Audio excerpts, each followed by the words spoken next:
Hello, Shapers. Good morning. This is Jay talking, Jay Guerrero from Venezuela. I want to know if you can hear me right now. So please, if you can type on the Q&A box and tell me if you can see me, you can hear me. Please let me know.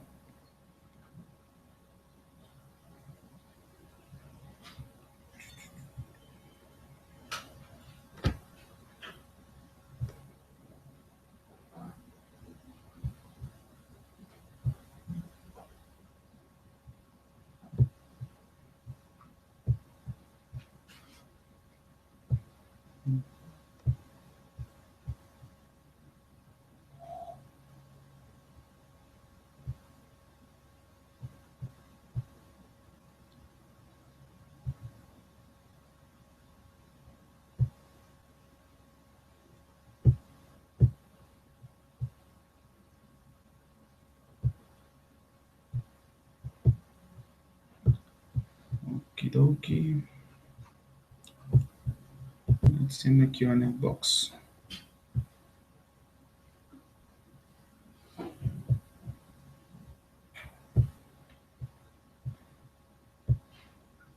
You can see me perfectly? Okay. So it's the moment to start our presentation, which is called Shaping the Way We Teach, 10 Classroom Management Tips to Keep in Mind. And well, this is part of Shape Your Tips Forum.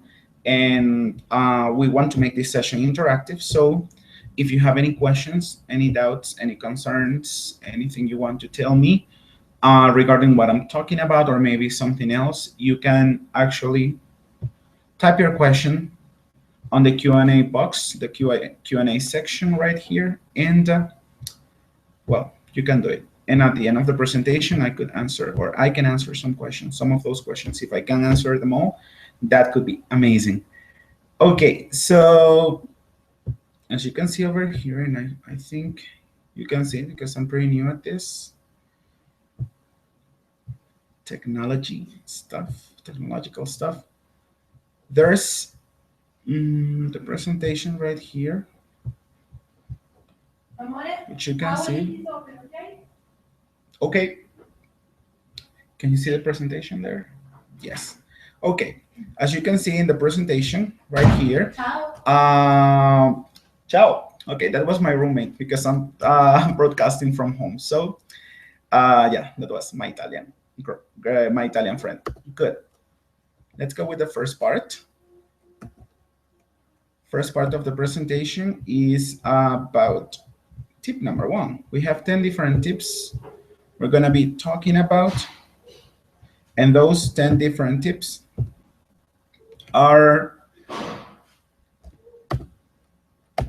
the following. Okay, tip number 1.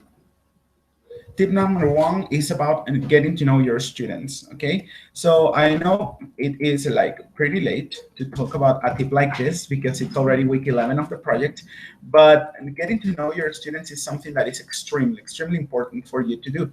Why? Because all students are different, okay? All students have different abilities, different likes and dislikes, different learning styles, different preferences, and of course, they belong to 5 different cycles, okay? They belong, well, let's talk about likes and dislikes first. Something that I normally do when I get to class, if you don't know your students very well, is very simple. Name, age, I am from, I like, I don't like, and my hobby is. Why? Because when you get to ask your students these type of questions, your students get to see that you're interested to know about them, okay? And also, it is important to keep in mind that your students also want to know about you. So every time they share something different, something new, for example, I like superheroes. You could say, for example, in my case, I love watching superhero series like The Flash and Arrow and etc. So I would say, yeah, I like superheroes too. I like The Flash. I like Arrow. I like DC's Legends of Tomorrow, things like that. And students start like, you know, picturing themselves in you, and they start saying like, hey, teacher likes superheroes too, and that's great. So they start liking you more and more.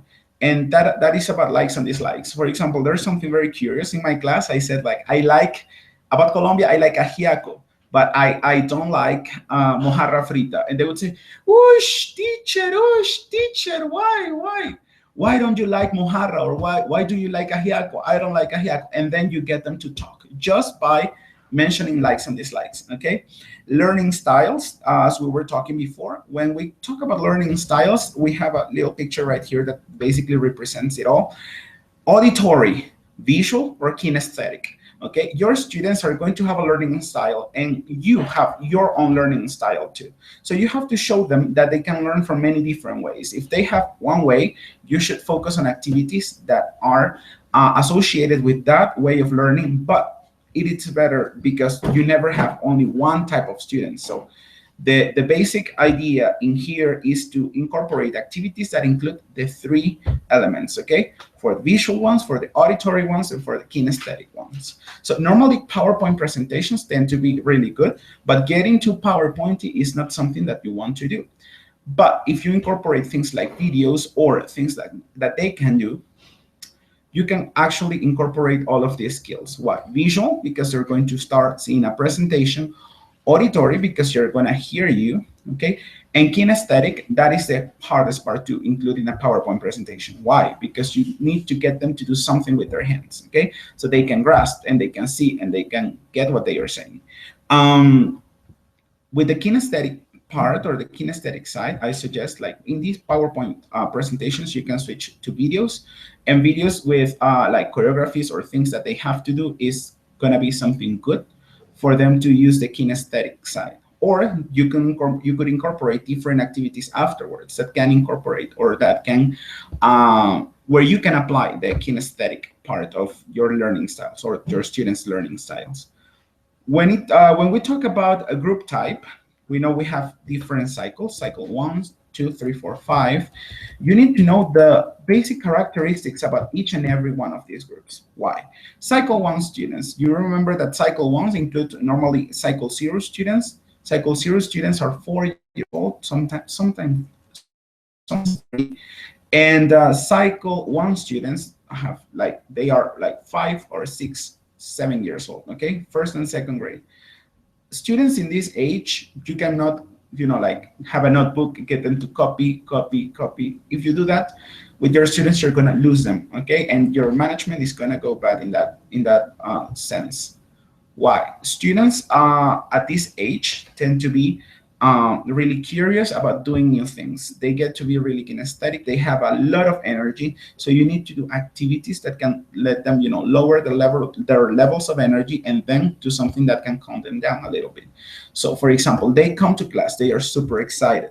They are like jumping and running all over the place and screaming and doing like this. So choreographies, videos are going to help you out when it comes to getting your students to chill out and calm down a little bit. And afterwards, well, you could explain the class by drawing on the board and teaching them body parts, or teaching them greetings, farewells, colors, numbers, stuff like that. And then your students would actually repeat after you, would get the vocabulary, and then you could do something so that they can put it in a kinesthetic way, like a drawing, like completing a puzzle, or like drawing something and coloring, or like cutting and pasting, which is something they really, really like, but not with cycle 0 because they still don't know how to cut.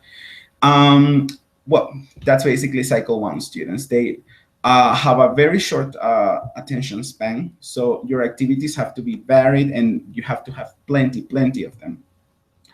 Cycle 2 students are a little bit more juiciosos, as they say in Colombia. They are a little bit more well-behaved. Students in this cycle get to be very attentive when it comes to seeing or getting to know your class.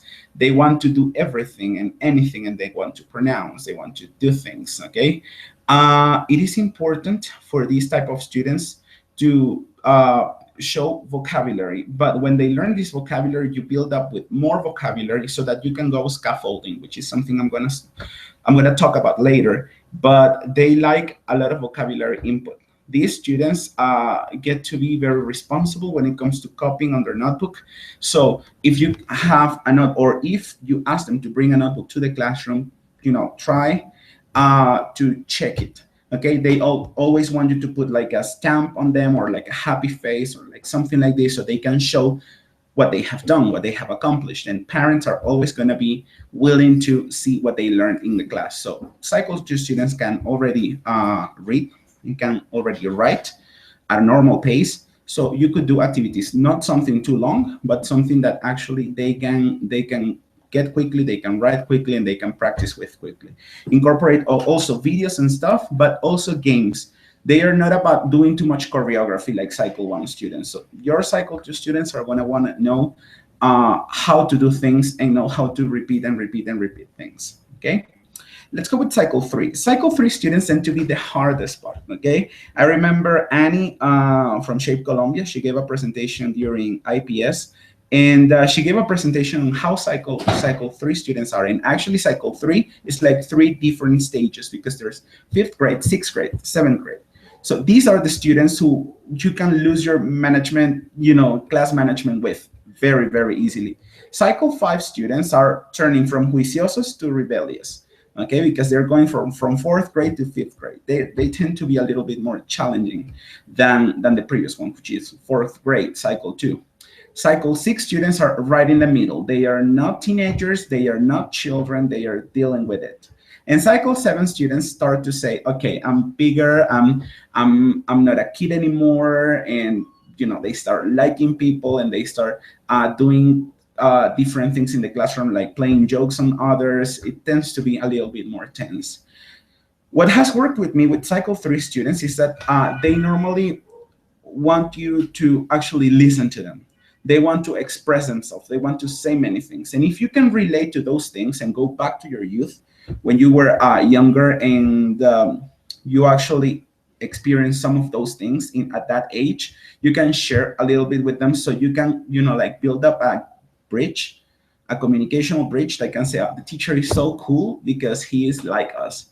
They want you to relate to them. So Cycle 3 students tend to be challenging, yes, but if you get too bossy in the classroom around them, they are going to hate you, because they are going to think you're one more teacher from the school. Okay, and that's not the idea. The idea is that they think that you're their buddy, that you're their friend, and you can actually let them have a little fun in the classroom, but there's time to actually do stuff too. Cycle 4 students, I have them now, and they are my most challenging group, but in my previous school last semester, they were my easiest group to teach. Cycle 4 students tend to change, and they tend to challenge you. For example, right now I have Cycle 4 students. They are from 8th grade, and most of them are girls, and I have 2 boys. But the boys feel like so overwhelmed by so many girls that they want to be the center of attention, and they want to, take the authority from me sometimes. So I have to actually get to know them, get to know what they like, so I can do it in the classroom, and I can control them so they don't take over my let's say, teaching power in the classroom, if we can call it that way.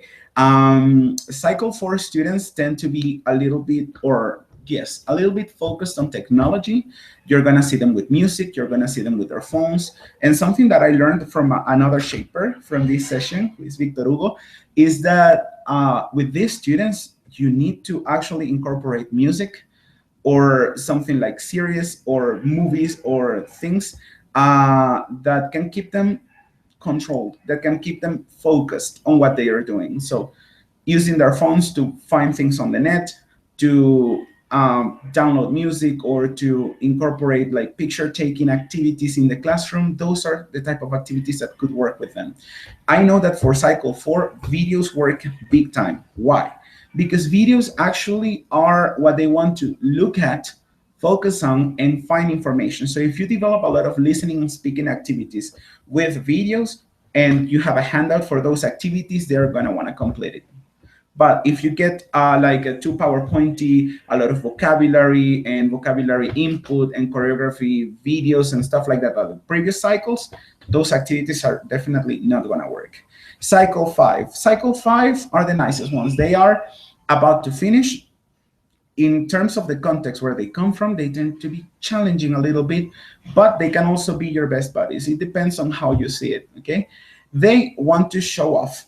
They want to know that they know, okay? And I know it sounds like a tongue twister, but it is like that. They want to make sure that that they know what they are doing. They don't want to be given rules and steps and things to do, but they want to show their work. That's why role playing is the activity that normally works with them so that you can keep the class controlled. Cycle 5 students are also very communicative. They are very much willing to learn, and sometimes they lose focus because they like someone else in the classroom, or they start hanging out with other people, they start hugging and kissing and stuff like that. But that is something you need to prevent, and that is with rule setting. Okay, we will talk a little bit more about students as I go by. So let's go to tip number 2. Tip number 2 says try to blend in, but one step at a time. Something that you need to do with your students is like to let them know that you're not a teacher, but you're a friend.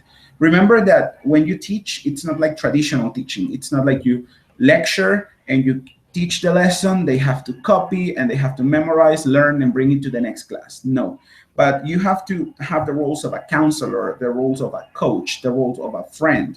And those different roles are going to help you blend in little by little and break the ice. How do you break the ice with students? You break the ice by relating to them in every single thing they say.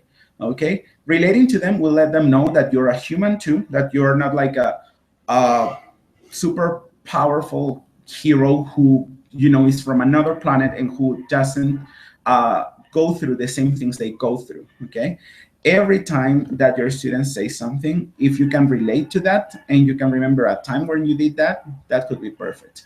They sometimes they talk about their other teachers in the classroom. They say, no, math teacher sucks, or history teacher is bad, or this and that. And you say, yeah, I had a teacher like that too, but it's not like that he sucked. It's just that maybe he was too strict and we weren't ready for that. But we talked to the teacher, we solved the situation. Then he got a little bit nicer to us. He was our friend in the end, and this and that. The idea is not that you start criticizing other teachers in the classroom. No, the idea is that they can know that you can understand how they feel and that you can tell them how you acted, when you were living that situation. And that's what I mean by breaking the ice. That they can know that you have actually experienced what they are experiencing right now, and that you have like the tip or the piece of advice so that they can actually overcome this and move forward. Okay.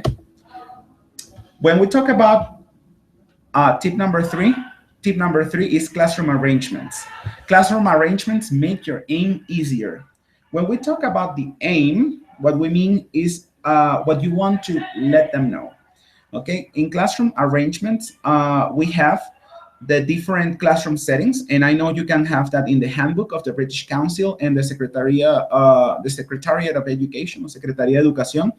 Different classroom arrangements, and I know you know this. You know how to organize them in rows in the traditional way, or in pair teaching, or per teams, like in pairs, to work in pairs in the classroom, or maybe with teams of 4. And you know that the tables that we have in immersion rooms, or in most of the immersion rooms, those color tables are given to actually make different classroom arrangements, which is like group working, group teaching, and group learning. Okay, so that's why I put these 2 images, like traditional teaching versus a teaching in which teaming up or pairing up is involved. Why?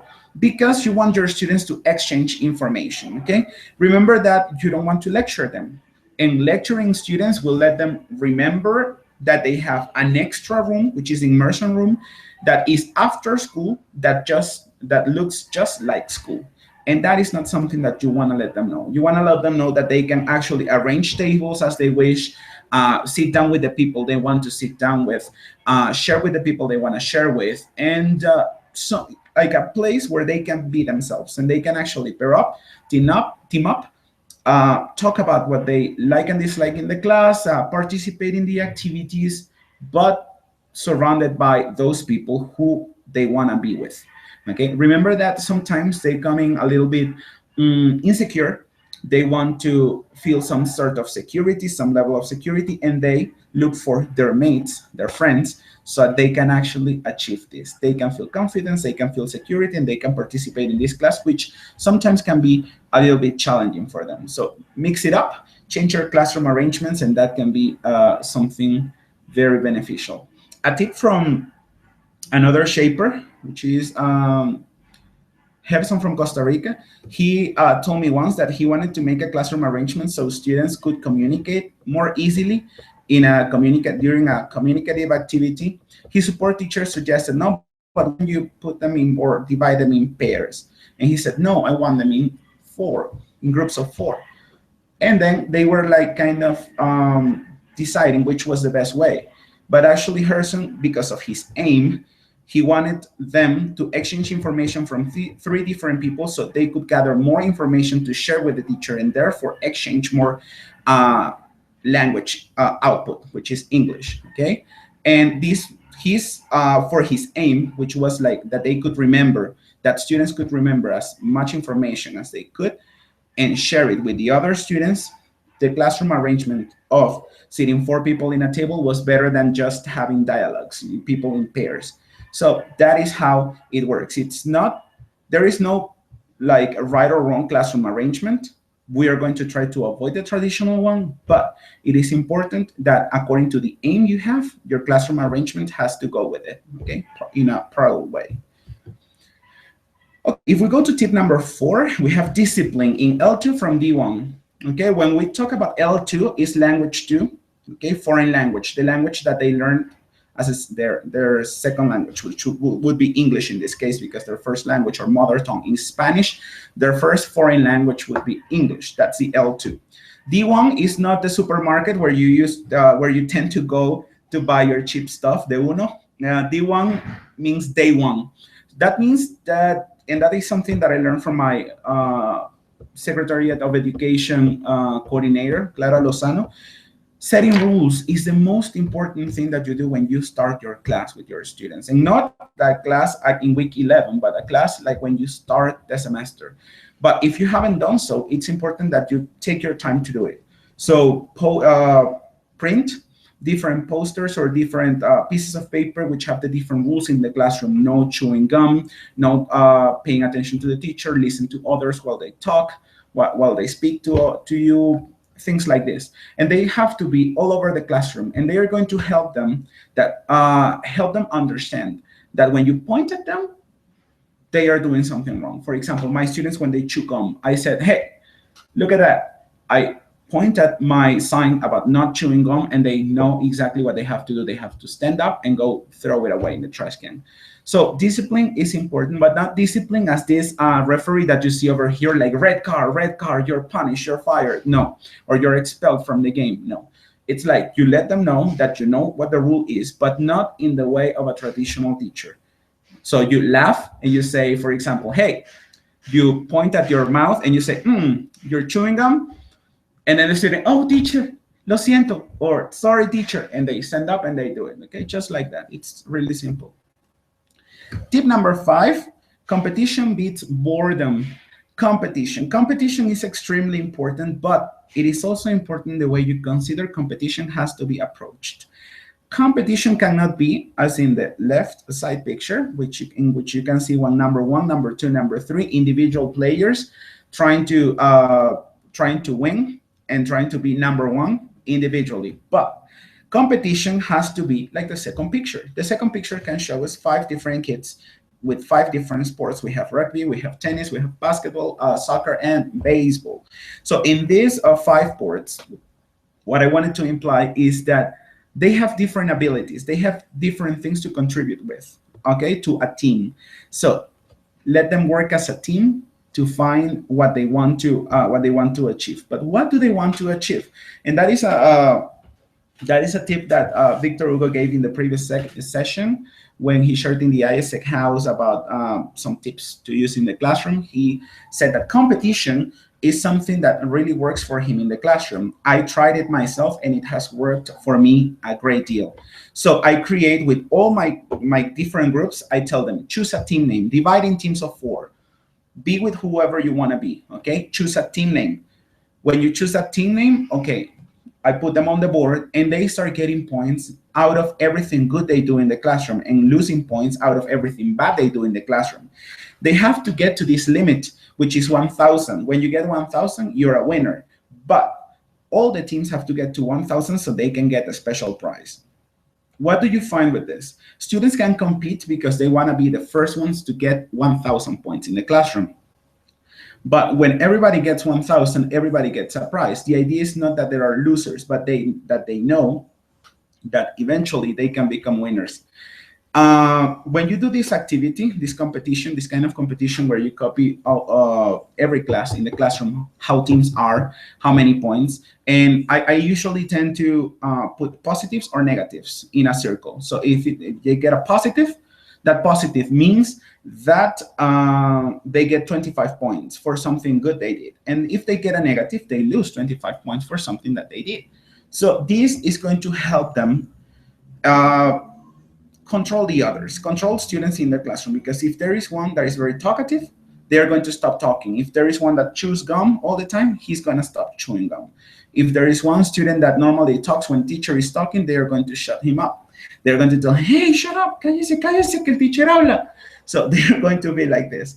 And you are going to have like different people being mini teachers inside those groups, controlling your students while you teach the class, which is amazing. So praise their work every time by giving them a positive, or well, kind of punish them a little bit, but not too hard when they make something bad or when they do something bad, which is like arriving late to class, when they don't have their uniform, when they don't bring their stuff to class, when they don't work in the classrooms, things like that.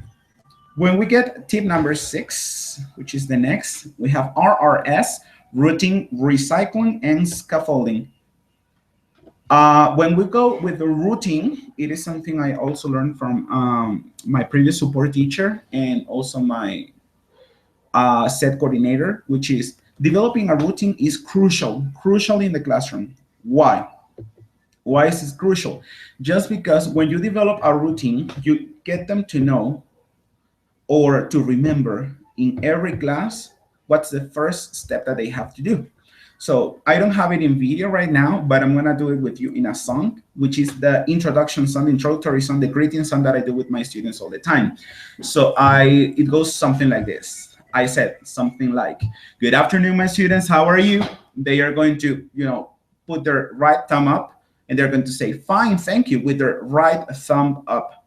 Good afternoon, my students, how are you? I raise my voice, and then in this second one, they are going to raise their two thumbs up, and they're going to say, very well, thank you. And then I go, good afternoon, my students, how are you? Super loud, and they're going to raise their hands with their thumbs up, and they're going to say, all right, thank you. And then we go, how are you? How are you? How are you today? Something they do afterwards is that they repeat the song, but we change roles. They ask me how I am, and I respond to them using the same mini choreography. So they say, good afternoon, my teacher, how are you? I would say, well, good afternoon, because I'm afternoon shift, but you can change it for good morning, my teacher, how are you? My students, how are you? So it would be something like, good afternoon, my teacher, how are you? I would say, fine, thank you. Good afternoon, my teacher, how are you? Very well, thank you. Good afternoon, my teacher, how are you? All right, thank you. And they all say, like, big in a big group at the same time, how are you, how are you, how are you today? This gets them energetic, and it doesn't matter which group it is. I mean, with cycle 0 it doesn't work because they don't know how to pronounce properly yet, but cycle 1 to cycle 5 I have done it, and it has worked out, and they get pumped, excited. The next thing I would do in the routine is dividing my board, okay, my whiteboard. I would write the date. I would ask them, what day is today? What day is today? So today is Wednesday, April the 15th, 2016. What's the weather like today? Another part of the routine. It's cloudy, it's sunny, it's rainy. And then I would say, how do you feel today? I'm happy. All of them would say, I'm happy. And that's when I go to the last one, which is scaffolding. They know happy, sad. Yes, but you can teach energetic, excited, bored, sick, sleepy, all of this. So the idea is that every time, if they know one piece of vocabulary, you teach them a little bit more, and then you go scaffolding by levels, okay? With scaffolding, I mean that you go from basic to complex, that you build up and build up and build up on knowledge they already have, so they can learn new expressions every time. When it's part of their routine, they acquire it pretty easily. With recycling, I mean that that routine in which you do scaffolding, you have to recycle it and recycle it and recycle it every class. So at the end of the semester, they are going to know how to tell you what day it is, how the weather is like, and also how they feel. Also, of course, on the left side, I divide into many different sections, and in those sections, I would actually write down the points that they have in the competition, and then I would write module, unit, and session. Module number 1, unit 2, session 3, the name of the session, and then I would continue with what they have to learn from the session, okay? So dividing the classroom, and this is what this tip is about. I want to show you a video over here. Let me try to see if I can do it. This video over here. Okay. And let me see if I can see it. This video is about classroom chores, and it's something that I use with my students.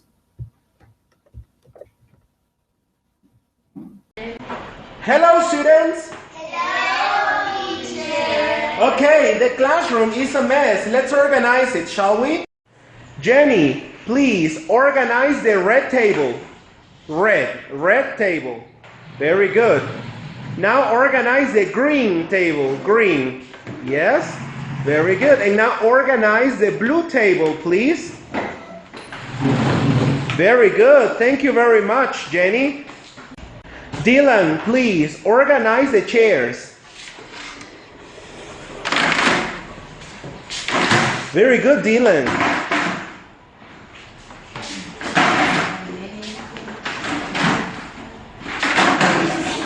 No, it's okay. Don't worry. Wow, it's very heavy.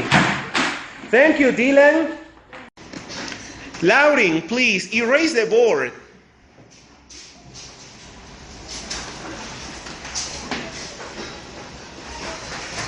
Very good, Lauren. Thank you very much.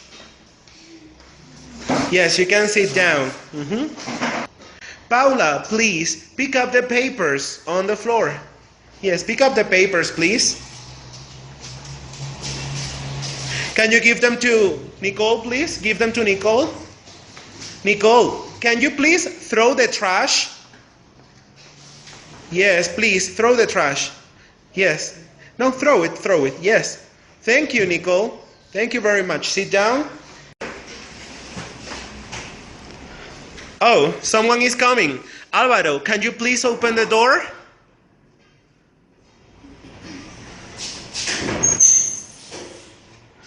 Oh, it's Maria Emma. Hi, Maria Emma. Close the door, please. Thank you, Alvaro. Sit down. Okay, so here we are learning classroom chores for them to know how to organize a classroom. This is Cycle 2 students from Antonio Van Uden School. My name is Jerry Guerrero and I am from Venezuela. And remember that together we can shape the future of Colombia. Bye, students! Bye. Okay, so I hope you saw the video. If you didn't see the video, just let me know. But then I can share the links. The video was about my students doing different classroom chores, which is something that they study in Cycle 2. And it's actually useful for discipline in the classroom because they learn that they have to organize everything, that they have to tidy up the classroom before they leave, and that they can actually leave the classroom ready for the next class, which is something the teacher shouldn't do. They shouldn't do, not even the support teacher nor you. Okay. Also, there is this other video that I would like to share with you, and I will try to do so again to see if I can make it. This video is about the days of the week, or well, maybe we could. From preschool learning fun by the Learning Station. Sunday, Monday, Tuesday, Wednesday, Thursday, Friday, Saturday, 7 days are in a week. I like to sing again. Sunday, Monday, Tuesday, Wednesday, Thursday.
Hello, my name is Jerry Guerrero and I am International Cooperating Nestor for Alcalá School. These are my Cycle 1 students and they were singing 7 days of the week. Say hi. Hi.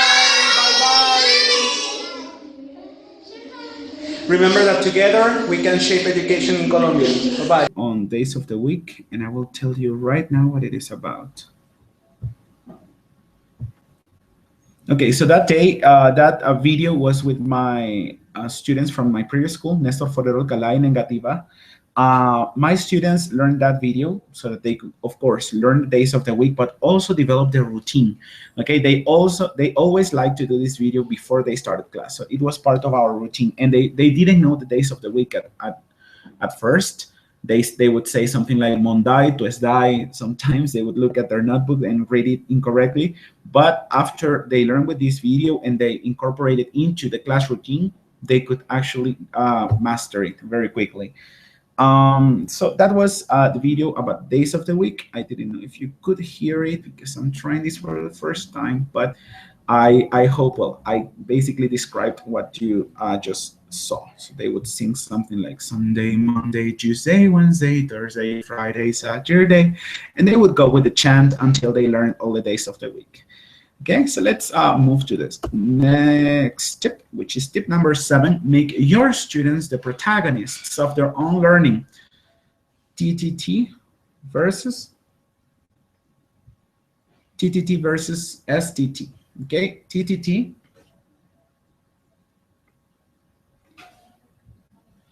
is teacher talking time. Teacher talking time. Okay. Teacher talking time versus STT, which is student talking time. Teacher talking time is a part of the traditional teaching, or like formal instruction, when you get to tell your students what to do. You teach them knowledge, you teach them new things, and you talk and you talk and you talk. But you want to use this only when you're incorporating new vocabulary, okay? So they can have the first input. You don't want to do this in every class, because the idea is that your students speak, not that your students listen to you speak English, okay? Which is something totally different. So when you go to student talking time is going to be your time in which you can give your students the chance to actually exchange information amongst themselves and get to speak properly. Okay, get to speak proper English, or at least get to speak English that you can actually give them feedback from later, and that they can have that language exchange that they need. With this picture that I'm showing you right here, it is a kind of proof of this tip that I'm giving to you. In my previous schooling in Engativá, this was one Cycle 2 team that I had, Cycle 2 group that I had, that was a little bit challenging for me, because they were extremely shy and they never, ever liked to speak. It was so difficult. And there was this session in Cycle 2 in which I had to teach them, or they had to study values. And after studying values and emotions, they had to reflect emotions and values in a story. So I said to my support teacher, how can we make them produce in a written way and in a normal way if they don't like doing these things. Okay, they just like listening to songs and maybe doing some choreography sometimes, or maybe drawing and painting, or maybe behaviors that were proper of a cycle 1 students, but they were cycle 2 students, which was extremely weird to me. But we gave it a try. And we developed this story template. Okay, so they could choose, it was like a fable. Okay, they had to choose an animal, and this animal had like special characteristics, human characteristics, and the animal had to go through very difficult situations and then learn from this situation because it got a little bit creative. Feelings were involved, many different emotions, and then in the end everything was happy, as in any fable. Well, sometimes or most of the times they tend to end up in a happy ending. So they created them. Okay, here are the stories. They liked drawing and painting and creating their stories. It was the first time where we could really see and witness that they actually were motivated to actually produce in the written and in the oral way. So written because they had to copy the template and complete the template with vocabulary words, okay, such as the type of the animal, the emotion that they were feeling, how they overcame the situation, if everything was happy. Draw and transfer that in a kinesthetic way. So in a kinesthetic way, by writing the story down and by drawing and painting, and also being visual about showcasing a very good story, a story that was attractive to their classmates, and being auditory at paying attention to all the stories from all of the other students.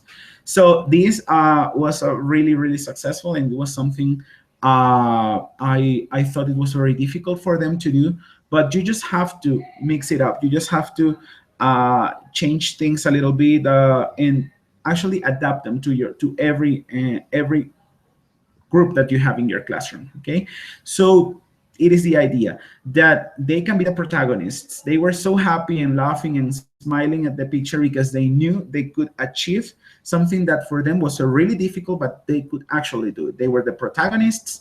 Then they told the stories to all of us, and I have an example right here in a video, so I'm gonna share it with you to see if you can see my student from my previous school.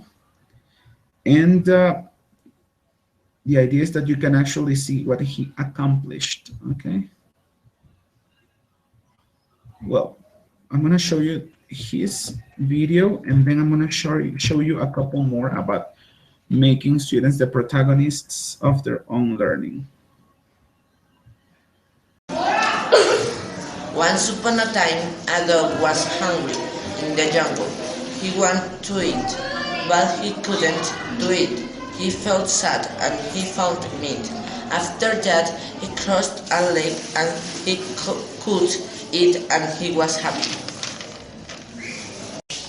Hello. This is Andres. He is at Cycle 2 in Nestor Forever Alcalá. Yes, he's one of our students in Cycle 2, and we were creating stories to show emotions. So, well, remember that we can shape the future of Colombia by joining together and giving them good education. Okay? Hello, students. Hello. Okay. 1, 2, 3. We are the future of Colombia. Bye-bye. Hello. Hello. How are you? Good. How are you? I'm great. Very good. Santi, my name. My name is Santiago. My name is Juan. Nice. Nice Nice to meet you. to meet you. Nice to meet you. Very good. Bye bye. Bye bye. Bye bye. Hello. Hello. Okay, my name is Jerry. My name is. Santiago. My name is Juan. My name is Patricia. Yes, and we are in the immersion room in Antonio Van Uden School. Our students from Cycle 0 are learning how to introduce themselves. Remember that together we can shape the future of Colombia.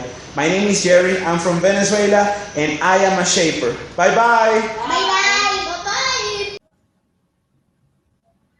You could see a little bit of the video over there, and I'm going to share one more, I think. Let me search for it because I'm still learning about these settings. This is another Cycle 1 group, but this group is in my previous school, Nestor Forero Alcalá, and it's an amazing video I would like to share with you. Let's see.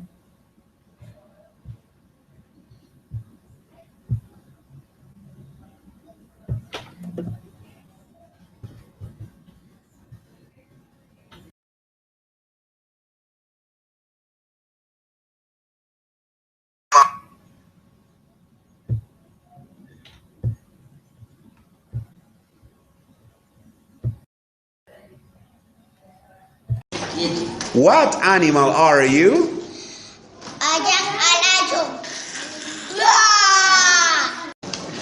What animal are you? I'm giant crocodile. What animal are you? I am a kangaroo. Very good. What animal are you?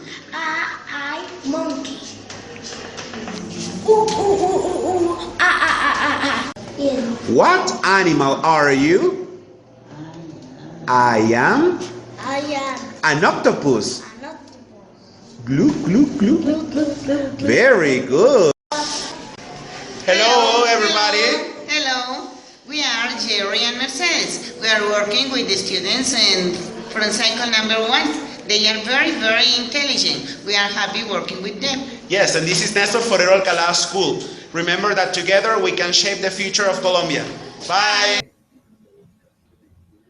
Okay, so I had some sound issues. So yeah, with making your students the protagonists of their own learning, what I wanted you to know is that it is important that you show their work.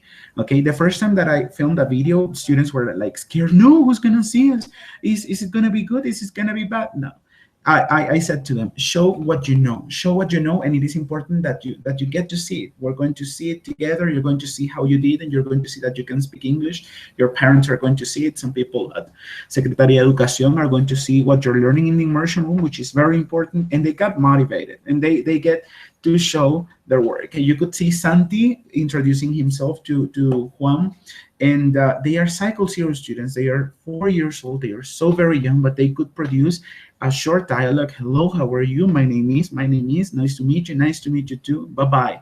Okay, it was so, sometimes we would say it's very difficult for 4-year-olds, but after some modeling, because I did it with puppets first, and they looked at it and they learned it, and then they did it themselves, they could actually do it.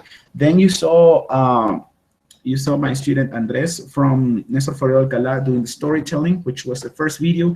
And then you saw the other students from Nestor Forero Alcalá school playing animals. You know, they were learning about animals, and they did it in a kinesthetic way, in an auditory way, and in a visual way. They did it in all ways possible because they showed it in a video. We could listen to them talking, and they could do it with their bodies as well. So it was incorporating the 3 learning styles, doing different animals. I am a lion, and stuff like that, you know. They like it, and it's so simple, but it's so meaningful to them. Let's move on to tip number 8. Let extra fun be their end of class activity. You can see some of my Cycle 5 students from my previous school here having fun playing a little game that I had for them at the end of every class. So that extra fun has to be like a game, an activity, something they can do at the end. They can do at the end of the class, so that they can just relax, have fun, and go back home happy.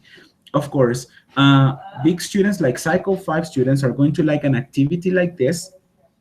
But if you go to Cycle 2, 1, 2, 3, 4, they're going to want to like different activities. Cycle 1 students like a goodbye video. That could be good. 2, 3, 4 cycles, well, 2 and 3, I would say. 4 and 5 would like an activity like the one you can see in the on the screen. But 2 and 3, they like activities where they can compete and move and run. So I learned this activity from a teacher in Jose Asuncion Silva schooling in Gativá while doing a replacement last semester. She taught me this activity that she created, she made up, called Fire in the Jungle. So Fire in the Mountain, sorry. So it's a movie that goes like, it's an activity. What did I say, a movie? I don't know. It's an activity that is called Fire in the Mountain. So they have to be in a circle, okay? And in this circle, they are going to do a little choreography. There's a fire. You're going to show your hands, and I think I can show myself here doing the activity so you can see me. Let me see.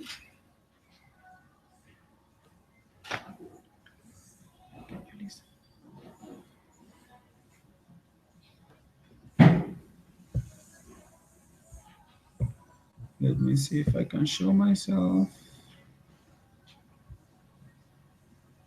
No, I think I cannot show myself right now.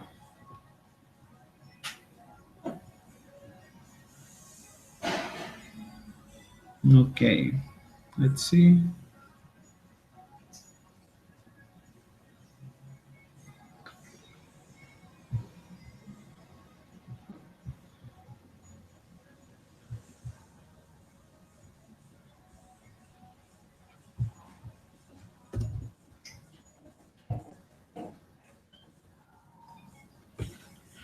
Okay, so you can see me over here. Yep, I suppose you can. So the choreography goes like this. It is very simple, and this activity is for cycle 2 and 3 students, and they love it.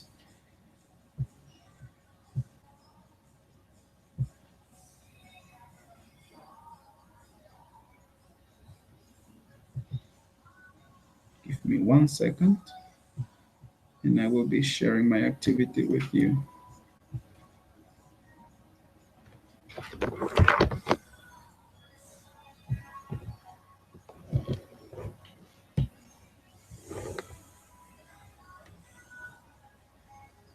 Okay, you can see me? Perfect. So the activity goes like this. There's a fire in the mountain. Yeah, there's a fire in the mountain. The students have to repeat this choreography with you. There's a fire in the mountain, as many times as you wish. But there's going to come a time in which you're going to say, you're going to shout super, super loud. You're going to shout, there's a fire in the mountain. They are going to do run, run, run. And they are going to run around the classroom like crazy people because they are, the place is, catching fire. So they have to actually run and run and run. There's a fire in the mountain. Run, run, run. There's a fire in the mountain. Run, run, run. So then you go in teams of 4. They have to team up in, 4, 4, 4, 4, 4, 4s. So the students who are left out are burned. So poof, you take them away. Then you go again, the circle, there's a fire in the mountain. There's a fire in the mountain, run, run, run. So they have to run and they have to team up in teams of 2, 3, 4, 5, 6, 7, as many as you wish. If it is 1, okay, they have to do this, standing up. And if it is 0, they have to do this and they have to go to the floor, okay? They have to do like this, on the floor. They go to the floor, and that is the indication of number 0. Number 0 on the floor, number 1 standing up, 2, 3, 4, 5 with all of the people who they are surrounded by. It's super crazy. They love the activity and they love teaming up, and they hate when they lose and they are burnt and they are out of the game, but they want to play again and again and again. So the last 10 minutes of the class, you could incorporate an activity like this and they will totally, totally like it. Okay. So right now, I'm going to show you again the next tip that I want to share with you. So that is part of the Let the Extra Fun Be Their End of Class activity. Tip number 9 is praise your students' work until they smile at you. Okay, in this picture, you can see them all smiley, happy with their work. It's a British Council handout from the curriculum that they did. It is important that you let them know how good they are doing. Like, wow, it's amazing, it's great, it's lovely. You have to use this more and use less those expressions like, no, this is incorrect, correct it, do it again, no, it's not good. So these expressions demotivate your students. So change those expressions for positive expressions so they can feel that self-confidence, that they are learning a new language, which is English or French in any case. Okay, so make them feel comfortable with what they're doing, make them happy, and when they smile at you and they tell you, yes, teacher, thank you so much, I learned something, then you know that that recognition of their effort was worthwhile. And well, last but not least, there is tip number 10. Values are to be taught in a non-traditional way. I know there are classrooms that are extremely challenging. I know there are schools in some sectors of Bogota where students tend to be very violent.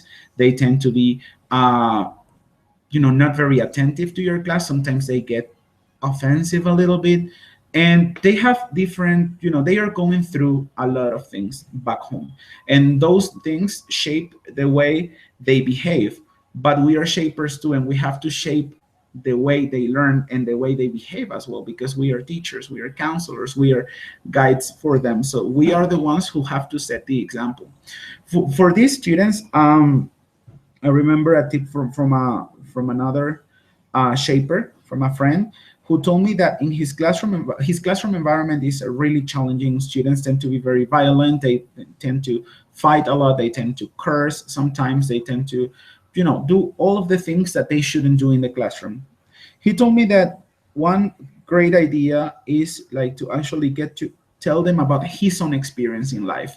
For example, you can talk about your own experience, and it doesn't matter from which context you come from. It doesn't matter the context that you are from, the country, or maybe the social, financial situation that you have. But you can always find a time in your life in which you have struggled a lot and in which your essence as a person has changed. Okay, and tell them about that. Of course, sometimes in English they are not going to understand, but you can tell that story of your life. You can share with them in English, and then you can try to actually, maybe with pictures, with a presentation, try to infer, or try to get them to infer what you are saying. If it's actually super challenging, then you could use Spanish a little bit. But the idea is that they can see that from your own context, you have struggled in life to find different things that you wanted. And you could have gone wrong, and you could have ended up doing wrong things in life, or you could have done something different, which is what you did, to actually step up, man up, and actually do different things in order to work towards that goal that you wanted to achieve.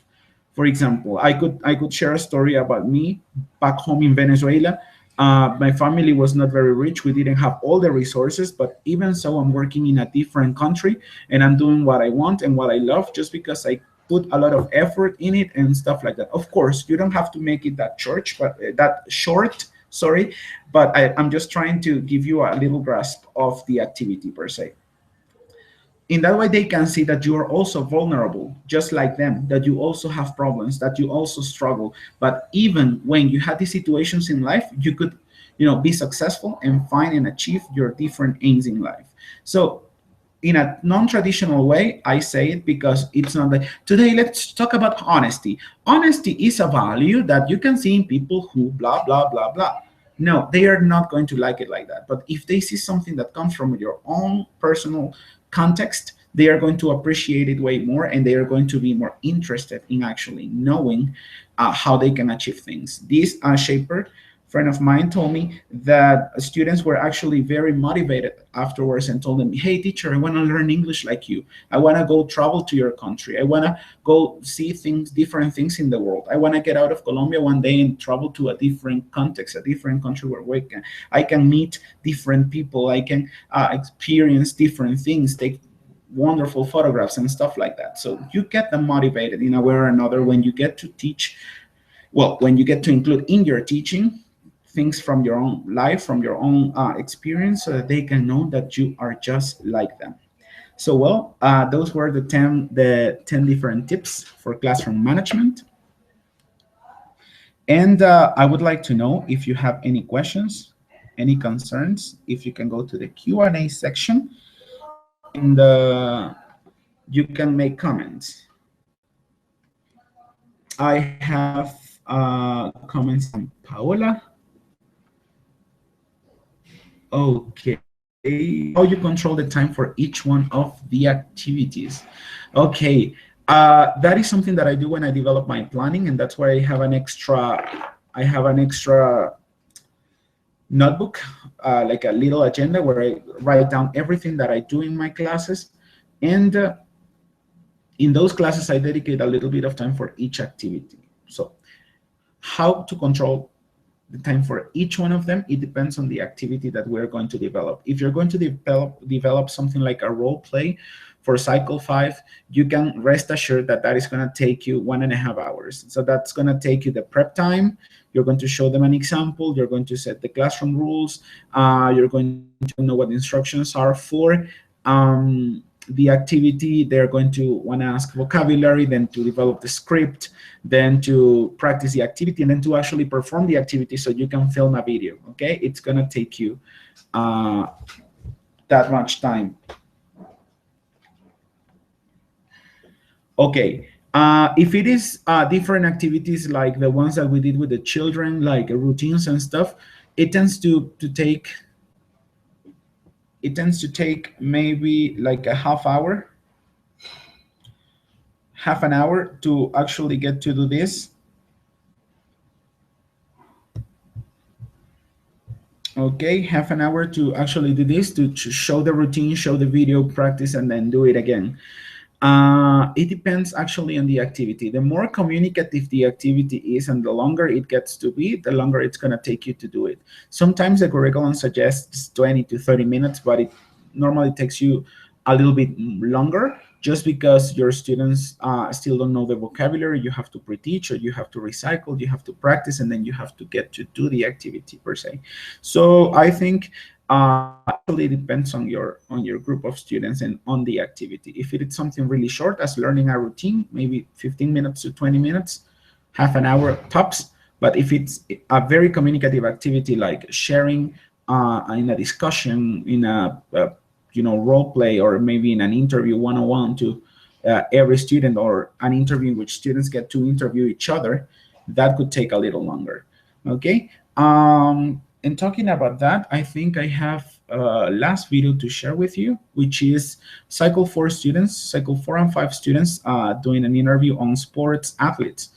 These students from Nestor Ferrer Alcalá school, my previous school, one of them was like James Rodriguez, Maria Sharapova, Anna Kornikova, and the other students, the other two, were interviewers. So they developed the role of the sports athlete and that of the interviewee as well. Let me see if I can actually get to share with you.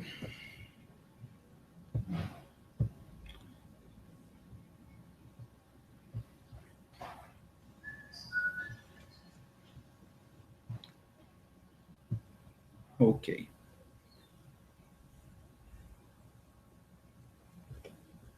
Action. Hi, she is Maria Sharapova. She is a famous tennis player. We are going to ask her a few questions.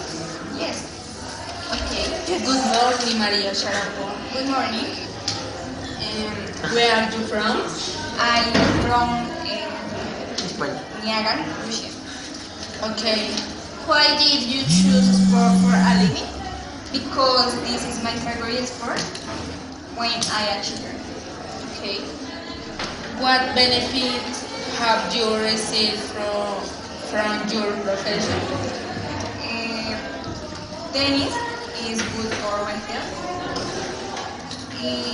I earn a lot of money. Okay, is there anything you don't like about being a famous player? I don't like privacy. I don't communicate with the other people.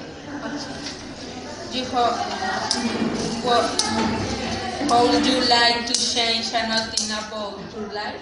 Nothing. I like my way of living. What comes next? I hope to get more victories. Okay. Thank you, Maria Sharapova, for your time. Thank you for getting. Okay. Bye. Hello, I am Mayra Gomez. He is James Rodriguez. He is a famous soccer player.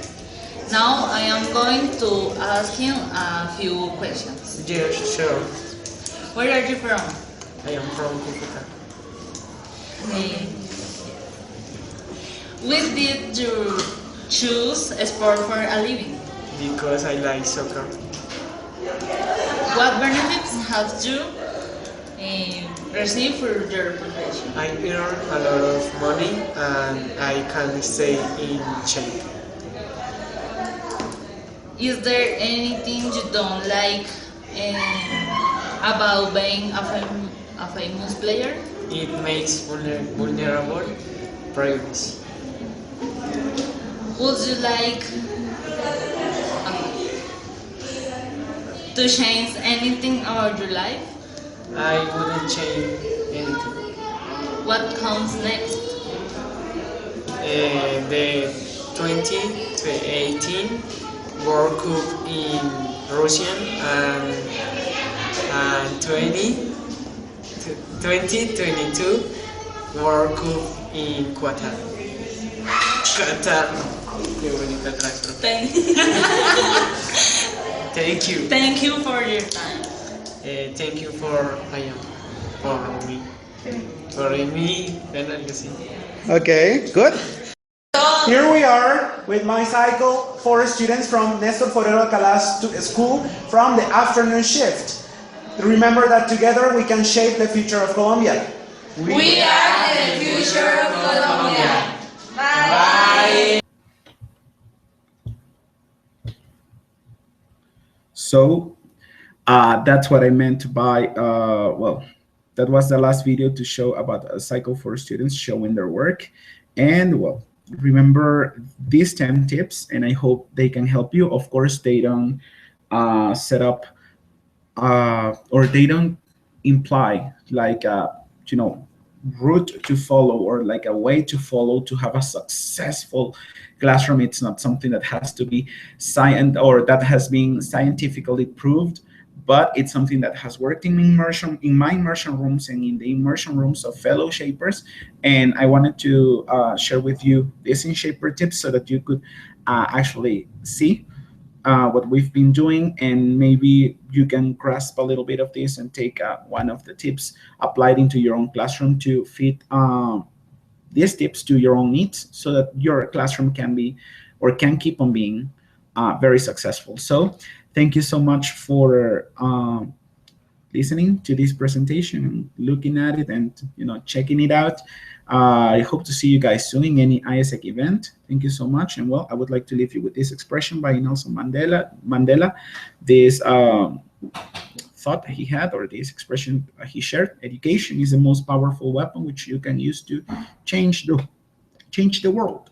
So it is very nice. I found it very interesting to share. So thank you so much for everything. And if you have any questions, we will upload this on YouTube, or you could actually use the Q&A box right now. We don't see any questions so far, but when we post the video on the Shape Colombia website, okay, you could actually ask some questions and I could actually respond them to you. And or you could actually go to the event on the Shape Colombia group. Okay, go to the event, and if you want to ask some questions in there or some doubts, some inquiries you have, or some, like whatever you want to share, you can actually communicate with me through that comment box, or you can send me a PM, a private message on Facebook, or send me a WhatsApp message, or whatever you would prefer. That could be good for us to actually exchange information and share a little bit more about these presentations. So thank you so much for your attention. Thank you so much for your time, and I hope you have an amazing weekend. So bye, Shapers. Take care.